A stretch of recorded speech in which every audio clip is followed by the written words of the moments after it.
Assalamualaikum warahmatullahi wabarakatuh. Selamat pagi dan salam sejahtera bagi kita semuanya. Yang pertama, Bapak Kepala Sekolah SMA Negeri 1 Sini yang saya hormati, Bapak Ibu Guru SMA Negeri 1 Sini yang saya hormati, serta anak-anakku SMA Negeri 1 Sini yang saya banggakan. Yang pertama, marilah kita bersyukur kepada Allah Subhanahu wa Ta'ala karena pada hari ini masih memperkenankan kita untuk menghirup udara segar dan menikmati keindahan alam sekitar ini. Kalau kita lihat media massa seperti televisi, banyak saudara-saudara kita yang terkena wabah COVID-19 atau COVID-19, dan bahkan rumah sakit sangat penuh dengan pasien-pasien COVID-19. Juga kamar mayat juga penuh. Bahkan kalau kita melihat berita-berita antrian-antrian ambulan menuju ke pemakaman, itu juga sampai penuh. Juga kita kalau melihat tetangga di sekitar kita ini, banyak juga yang menderita wabah itu. Maka dengan melihat kondisi itu, kita harus bersyukur kepada Allah Subhanahu wa Ta'ala. Dan karena juga kita masih diperkenankan, diberikan umur yang panjang, serta menghirup udara yang segar seperti pada pagi hari ini. Untuk itu, kita yang pertama harus selalu berdoa kepada Allah Subhanahu wa Ta'ala, dan juga kita harus mematuhi protokol kesehatan yang ketat, yaitu dengan selalu memakai masker, mencuci tangan dengan sabun, dan menjauhi berbagai macam kerumunan yang terdapat di masyarakat kita, dan bahkan dalam hiburan-hiburan malam dengan ngobrol-ngobrol teman sebaya itu juga perlu dikurangi. Cukup kita di rumah saja dengan enjoy, dengan senang hati. Dengan doa itu kita mudah-mudahan dijauhkan dari wabah COVID-19 yang melanda negara kita ini.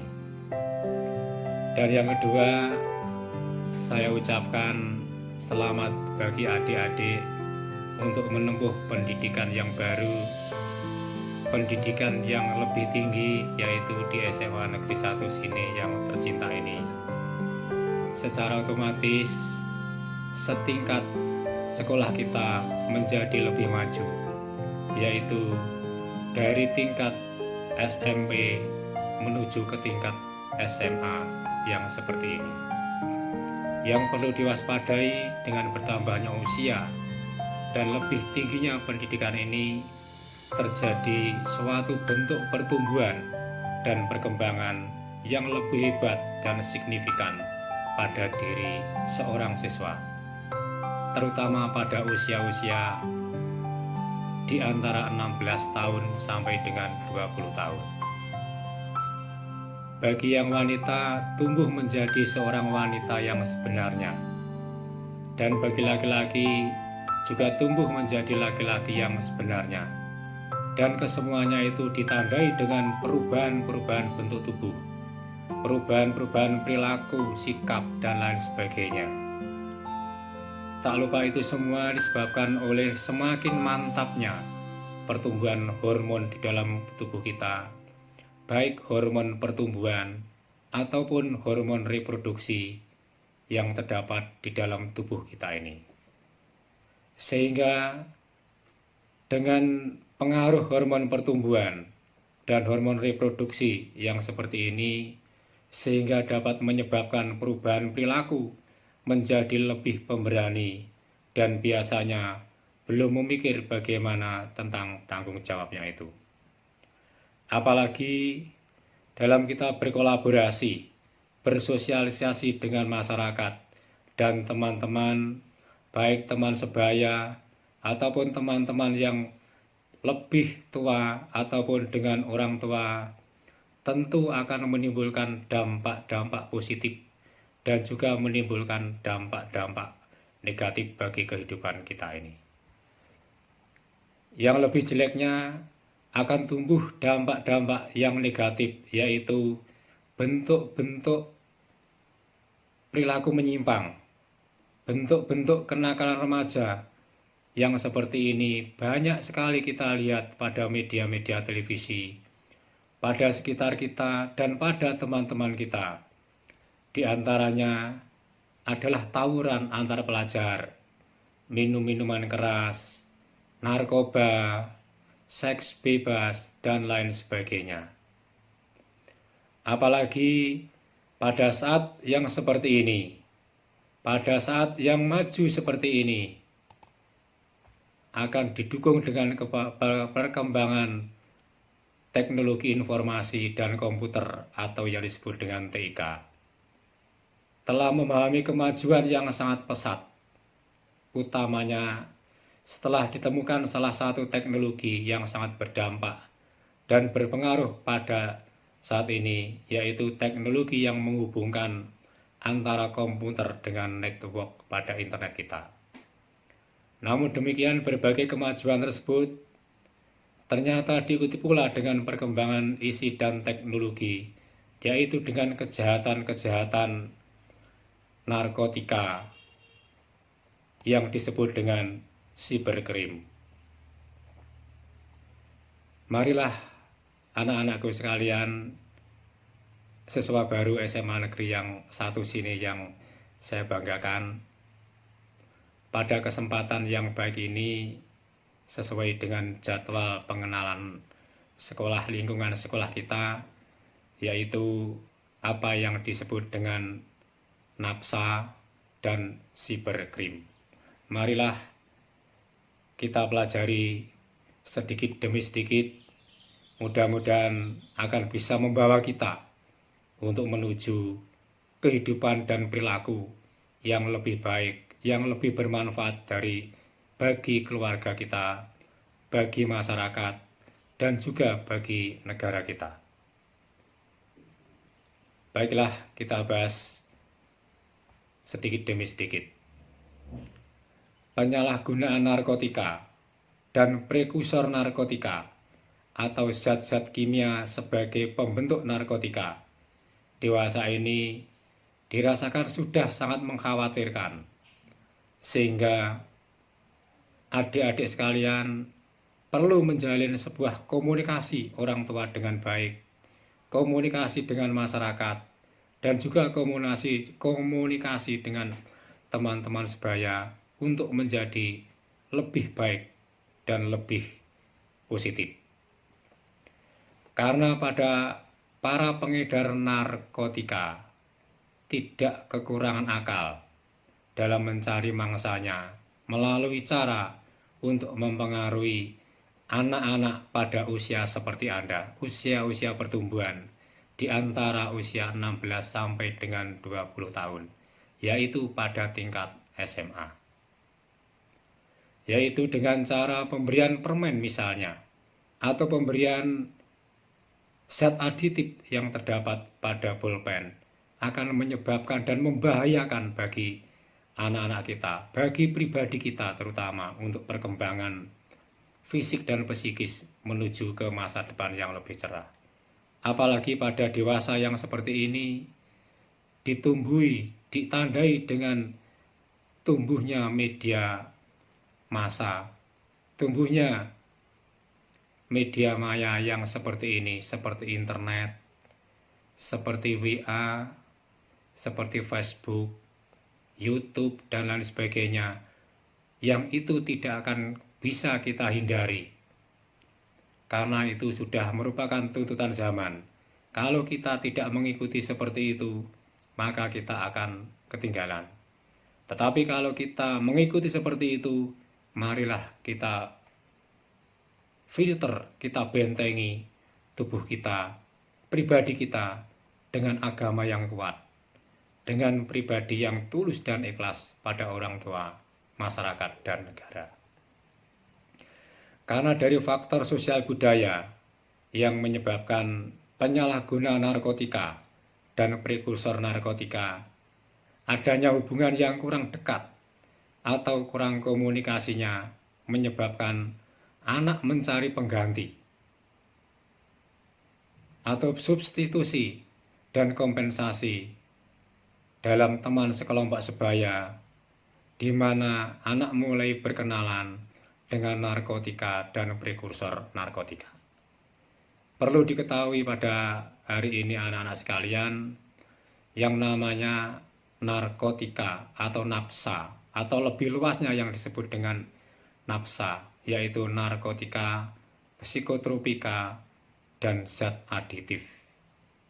Pengertian daripada narkotika itu sendiri adalah suatu zat atau suatu obat yang dapat menimbulkan rasa ngantuk, rasa ketagihan, dan juga akan merusak saraf-saraf kita, terutama saraf penglihatan, pendengaran, dan lain sebagainya.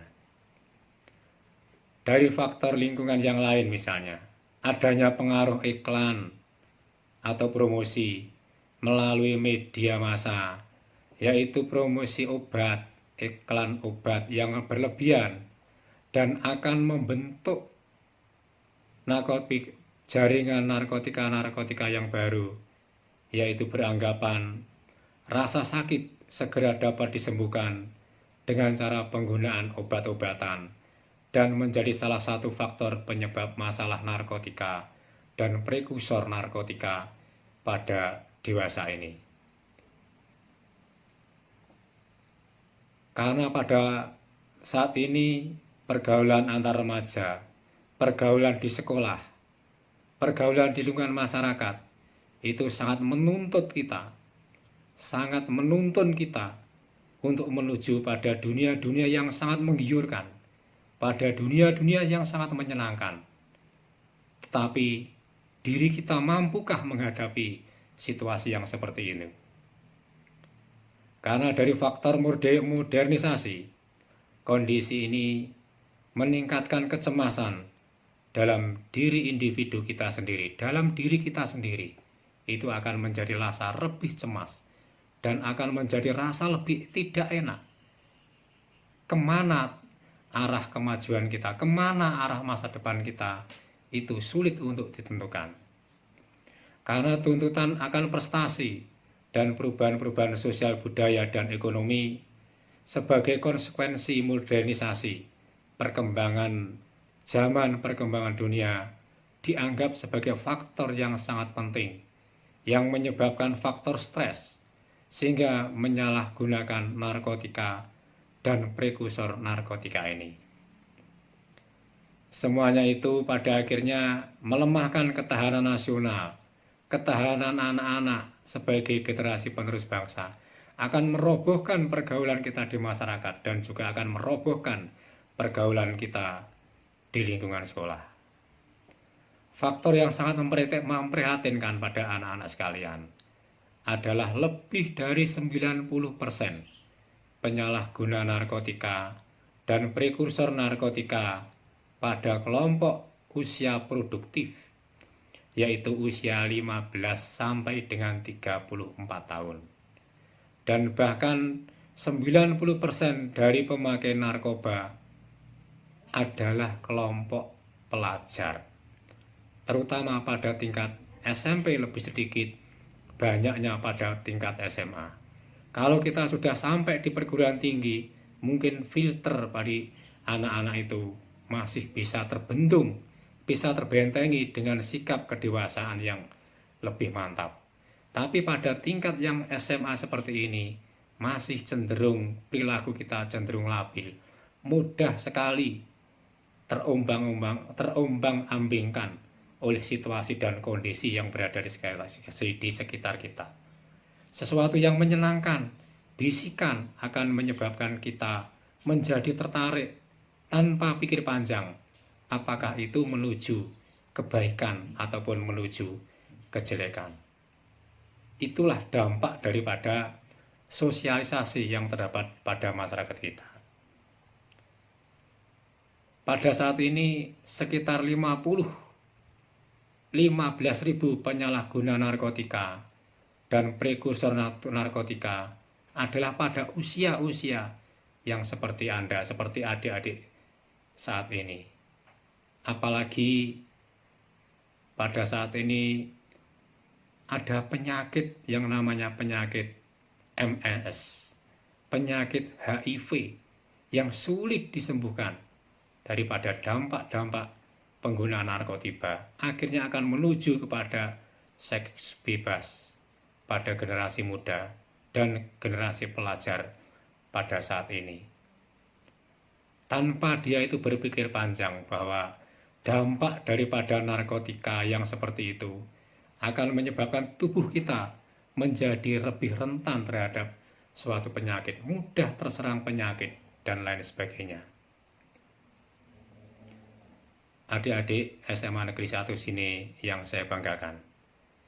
Dengan semakin maraknya peredaran narkotika dan prekursor narkotika dewasa ini, diperkirakan jumlah penyalahguna akan meningkat 3,3 juta persen pada tahun 2008 dan bahkan pada tahun 2021 akan meningkat drastis pengguna narkotika seperti itu. Apalagi pada saat ini diimbangi dengan apa yang disebut dengan kemajuan dunia maya, dunia internet, kejahatan-kejahatan narkotika, kejahatan narkoba, seks bebas, dan lain sebagainya, itu dapat melewati internet, dapat melewati Facebook, dan juga dapat melewati koran, dan lain sebagainya. Dengan mudahnya kita mengakses situs-situs yang seperti itu. Dengan mudahnya iklan-iklan yang terdapat pada dunia maya, itu menyebabkan kita menjadi terombang-ambingkan.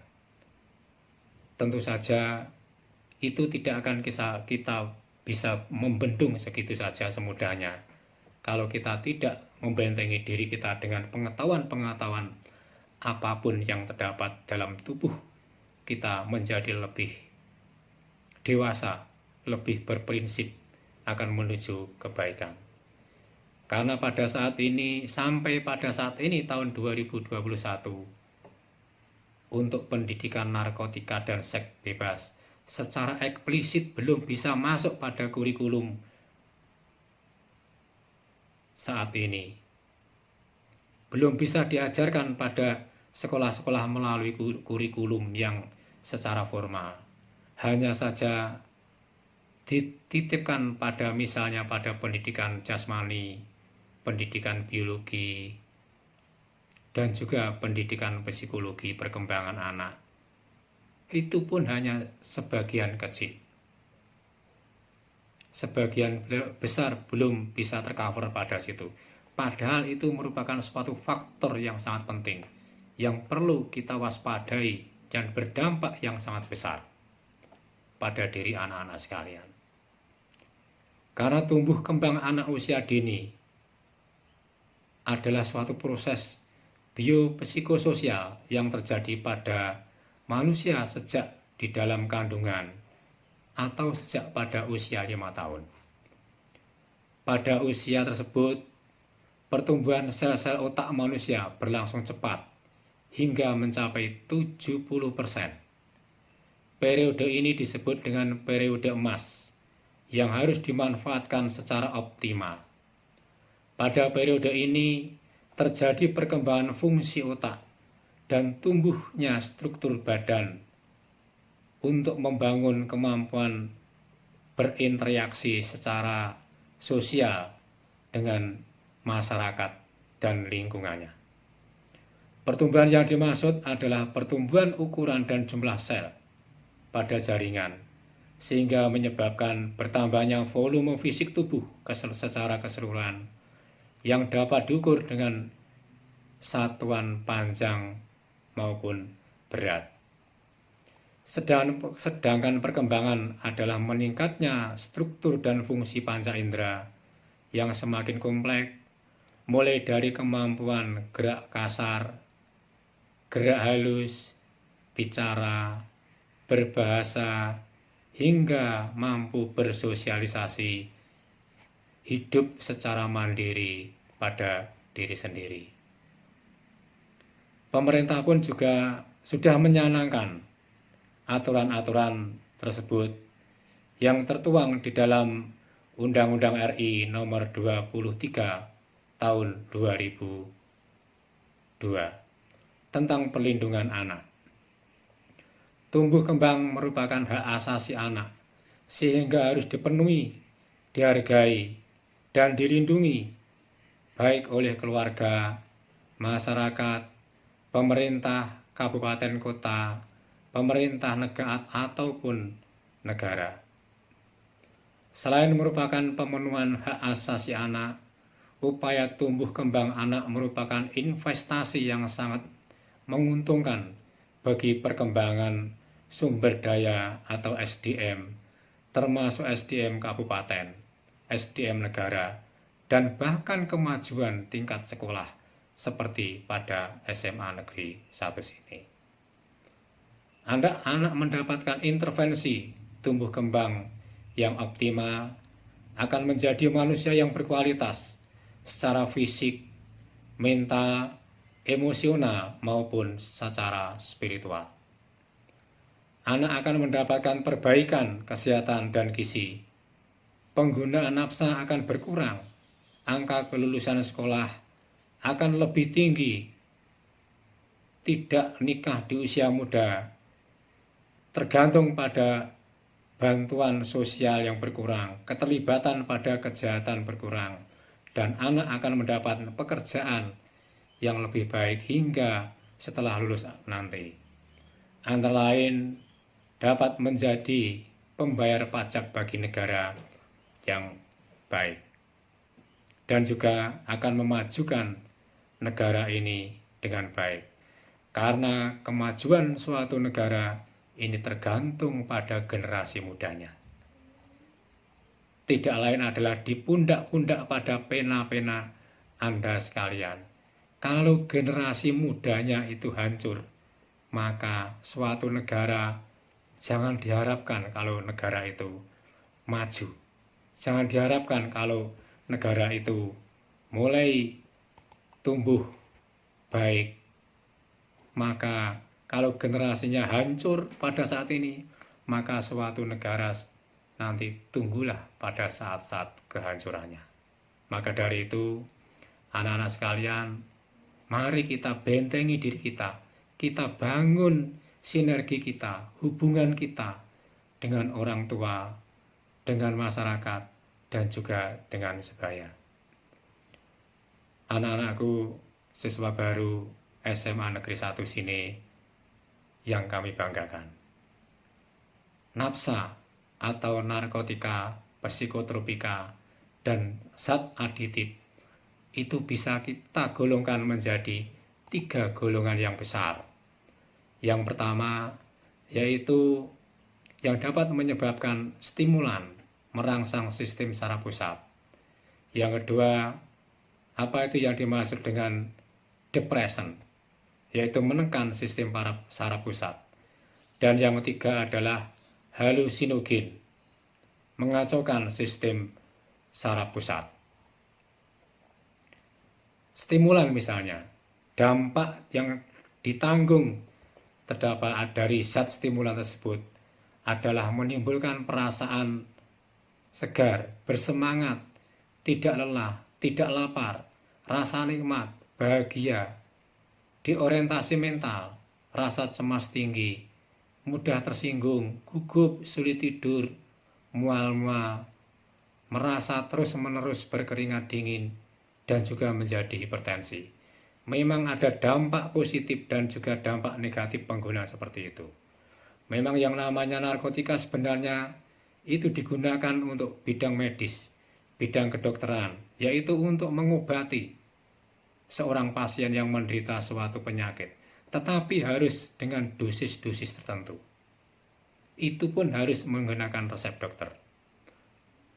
Bagi penyalahguna narkotika, itulah yang tidak menggunakan resep dokter, dan itu cenderung menggunakan bebas, maka itu akan menyebabkan malapetaka bagi kita untuk masa depan itu nanti. Sebenarnya zat stimulan ini bisa memberikan rasa nikmat dan rasa bahagia, tapi dampak di belakang terhadap saraf kita, terdapat mental kita, dan juga peredaran darah kita, itu akan menjadi lebih tidak stabil. Sehingga pada saat usia muda nanti, kita belum terasa. Tapi pada saat usia dewasa nanti, lebih dari 40 tahun, sel-sel di dalam tubuh akan mengalami terdegradasi. Sehingga pada saat usia 40 tahun ke atas, itu akan kita rasakan sedikit demi sedikit, akan menekan tubuh kita, akan merasakan sakit tubuh kita menjadi sakit yang tiada taranya. Oleh sebab itu, maka itu perlu dihindarkan jauh-jauh pada lingkungan adik-adik sekalian. Kemudian yang kedua, zat yang disebut dengan depression. Dampak daripada zat depression itu adalah efek mengantuk sampai tertidur, menimbulkan perasaan nyaman dan tenang, mempengaruhi koordinasi gerakan saraf-saraf kita.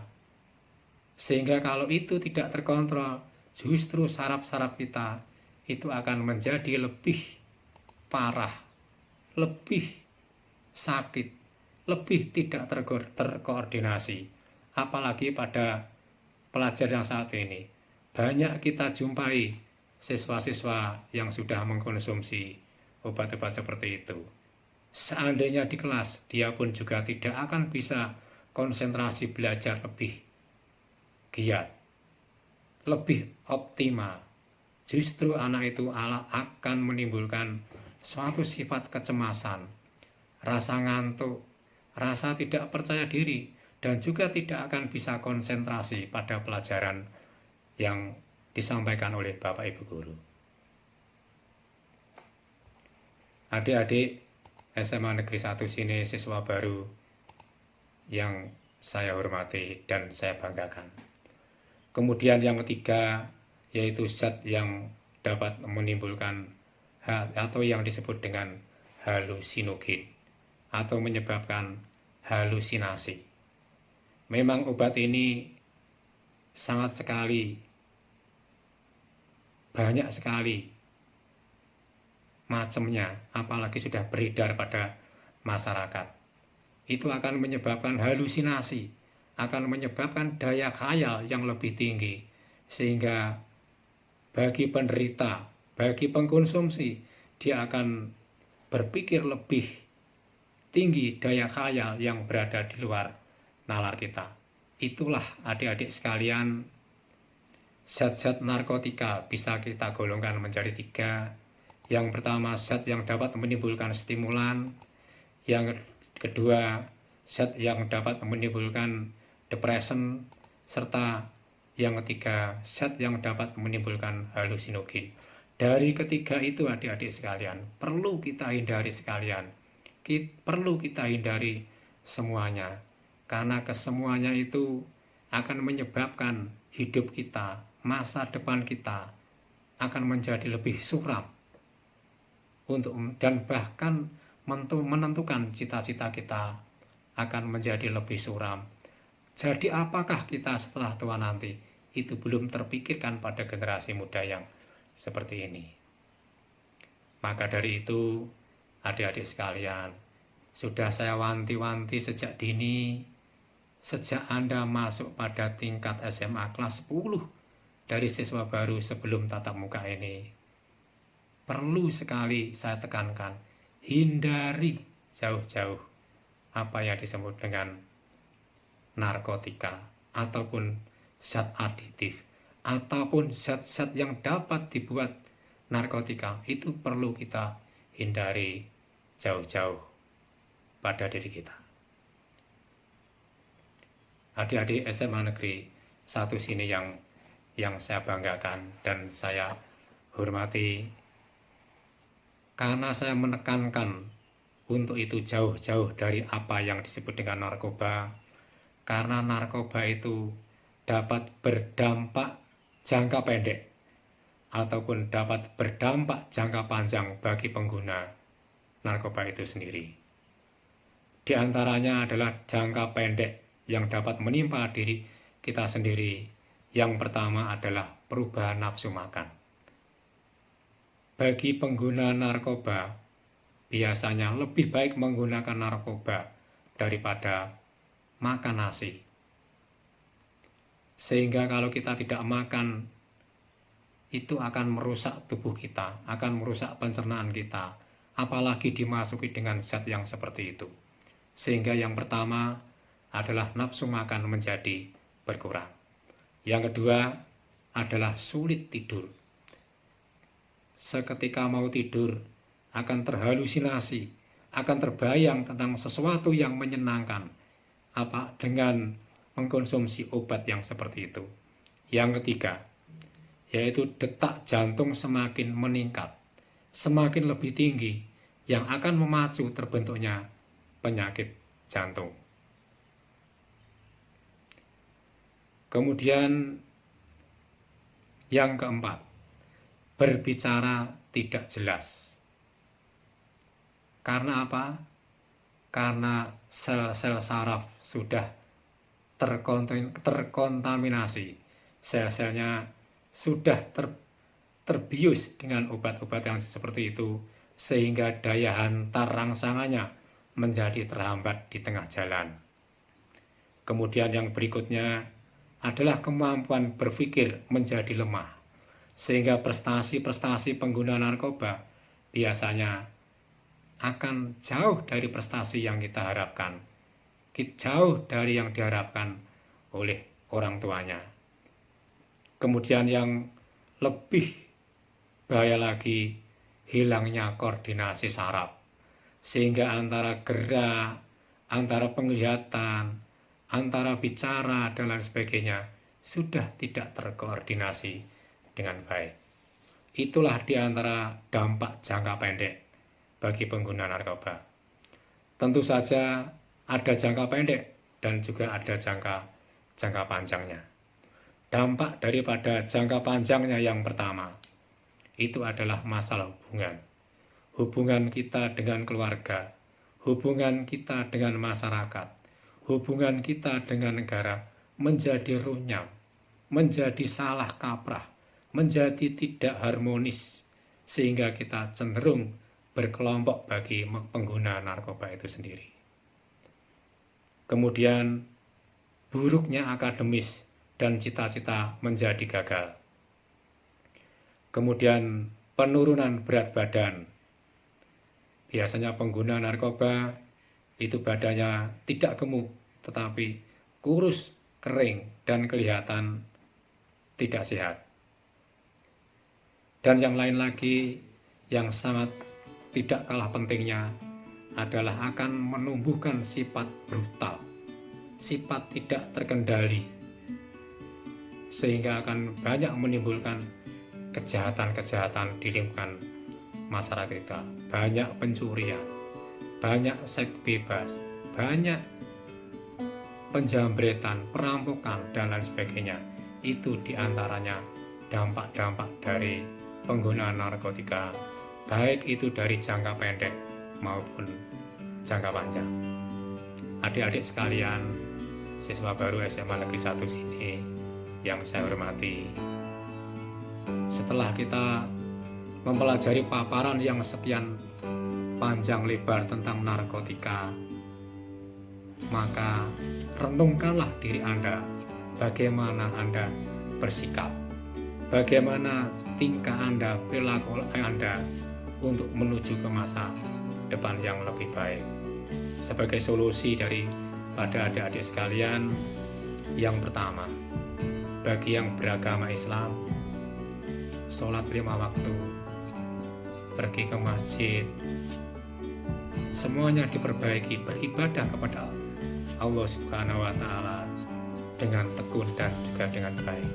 Serta bagi yang beragama lain, beragama Kristen, pelola agama itu dengan baik, pergi ke gereja dengan rajin dan lain sebagainya.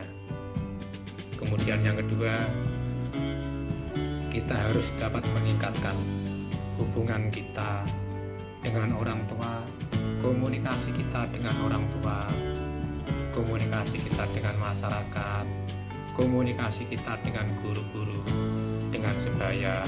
Kita perbaiki, jangan cenderung kita untuk menyendiri, kita untuk berpikir sendiri, karena dengan berpikir sendiri itu akan menyebabkan pikiran kita, perilaku kita menjadi salah. Belum tentu pikiran kita itu benar dan dapat diterima oleh kalangan keluarga, masyarakat, ataupun negara. Adik-adik sekalian, sampai di sini saja pembahasan kita tentang nafsa dan cybercrime. Mudah-mudahan bermanfaat bagi diri kita sendiri dan juga bermanfaat bagi keluarga kita. Tidak lupa kita tekankan lagi, marilah kita laksanakan protokol kesehatan dengan memakai masker, mencuci tangan dengan sabun, hindari kerumunan yang tidak bermanfaat. Sekian, selamat menikmati pembelajaran di SMA Negeri 1 Sini ini dengan baik, mudah-mudahan sukses dan berhasil. Sekian, Assalamualaikum warahmatullahi wabarakatuh.